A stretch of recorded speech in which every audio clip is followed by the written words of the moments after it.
Hello and welcome to the Hobby Corner. In this video, oh hang on, wait, you're not supposed to see that yet. Let's just clear that away and I'll be right back.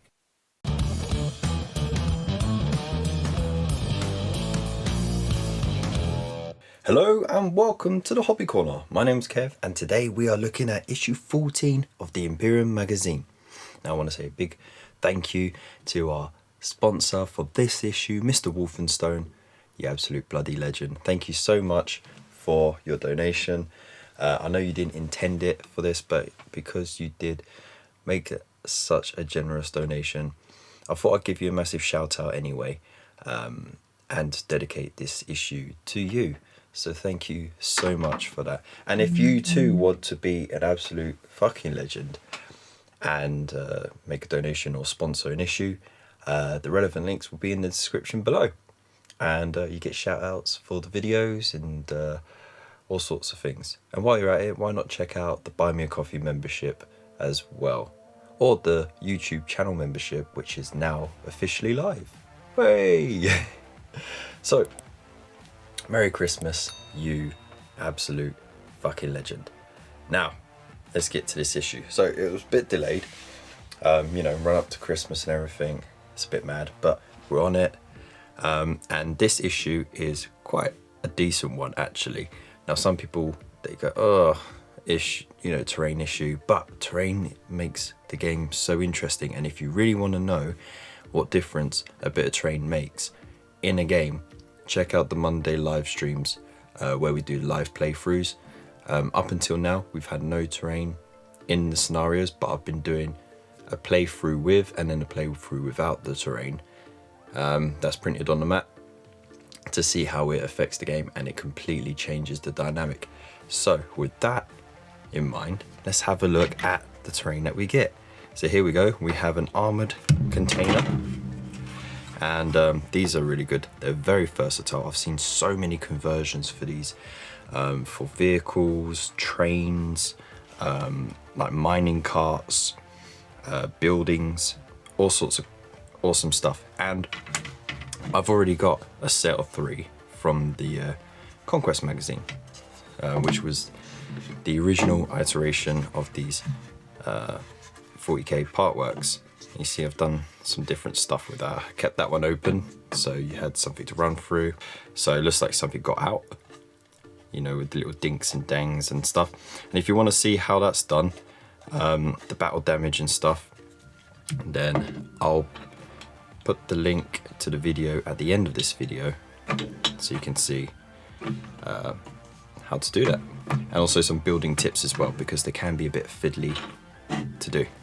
So let's actually get to the issue, shall we, because it's a good one. So issue 14, we have your first terrain miniatures, learning new painting skills and using terrain in your games. Ooh yeah. So, straight in there, the Munitorum armoured container, filled with valuable cargo. Munitorum armoured containers, I'm just going to shorten it to armoured containers because Munitorum is such a tricky word to spit out real quick. The containers can be found across the Imperium of mankind. They are used to transport and store valuable cargo and equipment throughout the Emperor's vast realm. What's great about them is they can be armed with a pair of storm bolters, which can be operated. How cool is that? Breaks it down, you know, you got your light, you got your access panel, Promethean barrels, and ammunition crates. Then it mentions about the STCs, the standard template construct. So it says many Imperial constructs, including cargo containers, are created by STCs, which are ancient computer systems. They're standardized across the galaxy, allowing starships and ports to transport, unload, and store them without any logistical problems. STCs are very, very valuable in 40k. A lot of them were lost over the vast millennia before even the Horus Heresy.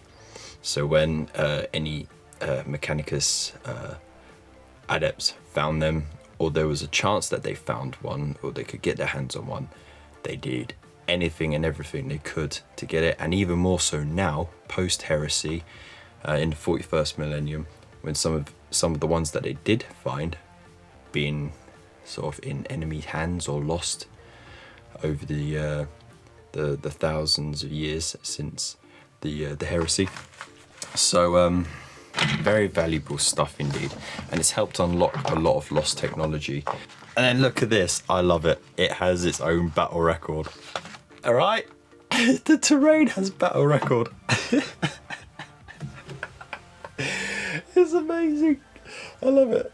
So you can actually log how many kills an armored container has made across the journey of your campaigns and stuff. I can't wait to have fun with that. And then of course we got a little segment on the Eldari, formerly known as the Eldar, aka Space Elves. So, a dying race, the Eldari have been in a long, slow decline since the cataclysmic event they refer to as the Fall. Despite their reduced numbers, however, the Eldari's grasp of psychic powers, highly advanced technology, and determination to survive make them incredibly deadly enemies. Boom, I got through that. So it's a really cool little inquisitorial report, Eldari, going on there. So, you know, it's a little bit of fluff going on there. But it tells you about a quick brief about their history, about the Shattered Empire, what they live on now, which is Craftwells, which is literally continent-sized spaceships, but they're colonies. And they go around in an extra-dimensional realm known as the Webway, which is like the safest way to travel across the galaxy super quick without technically using the warp, even though the warp is breaking in. So there you go. There's a lot of stuff going on there as well. It's really cool actually the way they've framed this. So there's a little bit on the captured Eldari. What else we got? The origins of the Eldari, the Webway, the Craftworlds. So it goes in more detail there. So that's pretty darn awesome. We have the how to build guide, very important. Elastic bands, I'm pretty sure everyone's got some lying around everywhere. And it will help hold it together. Just follow the guide. It is a pretty simple guide. It doesn't have a hinge, and it's very difficult to create a hinge for it. So you won't have the option of having it to be able to open and close. So, you know, it's up to you what you do with that. And you don't have to put these extras on, but what they help is with the stacking. See, the little eagle heads, they stack neatly there. And even if there's overlap, you know, it keeps it quite steady actually. So you can stack them up. You can stack them up and up and up, like so, and not worry about them falling over so much.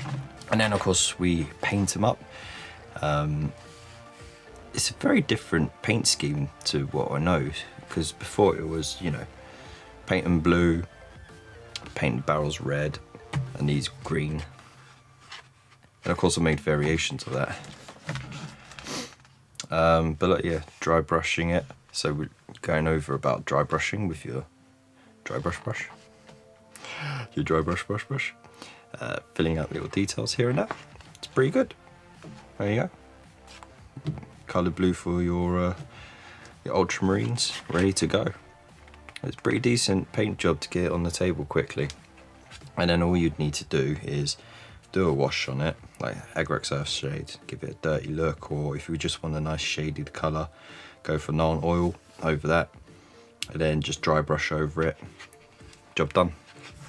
And then of course we've got rules to using the terrain. So when you move, you have to measure the distance towards the terrain, the distance up, and then over while you're on there. Climbing over as well. Terrain 1 inch or less in height, vertical, is free. So you're basically vaulting over it. That speeds things up. Unit coherency, so you're measuring horizontally rather than vertically or diagonally. And within 5 inches going from base to up. So just there you go. So that's easier for you to see. And engagement range as well. Still have to be within 1 inch, within the 5-inch vertical range. That's easy enough to remember. So the intercessor is only visible to one of the Necron warriors. So that's the only one that can shoot. But he is visible to both the intercessors. So when they shoot and you take casualties, you can still take them from anywhere in that unit, because you get to allocate the wounds yourself. So that's easy enough to remember, and then it's showing you where to pop it as well on the table. Easy peasy. Then we got secured the supply drop. So what we got?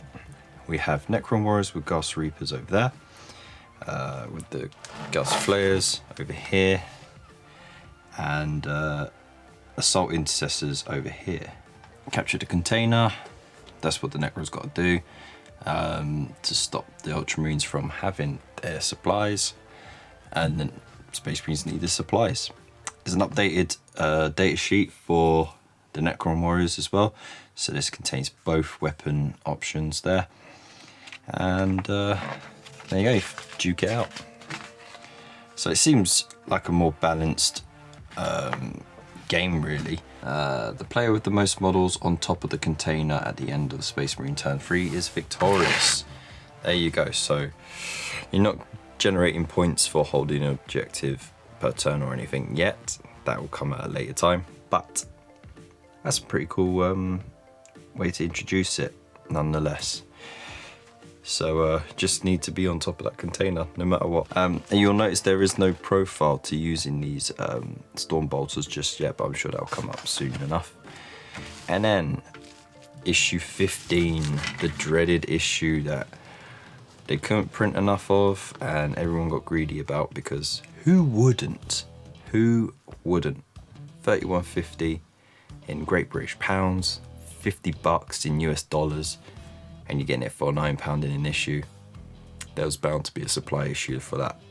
Even a unit of 5 is pretty tough on the table though. And now that they got the core keyword, they just became even more useful and versatile. So it is what it is. And then issue 16, you get your next 5 intercessors. So you get 2 squads of 5 or a squad of 10 now. So there you go. And that is that.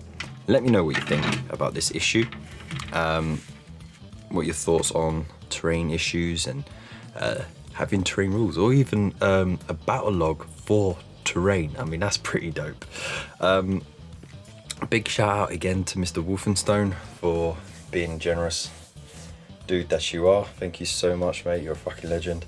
And again, if you too want to be a super duper awesome legend, then the links will be in the description below. Just let me know what the donation is for, you know, the Imperium magazine, and that is from you guys. Also, if you want to buy the Buy Me a Coffee membership, like these fantastic people have right on the screen right now, for as little as £2 a month, just go hit that link and you unlock some awesome perks. And the YouTube channel membership is now live too, so make use of that too. It's got very similar perks as well, and we only got 1 tier at the moment because I'm just trying it out and see how it goes. Subscribe, like, share, do all that beautiful stuff, and I'll see you in the comments below. Big love, stay safe, and I'll see you in the next one. Peace.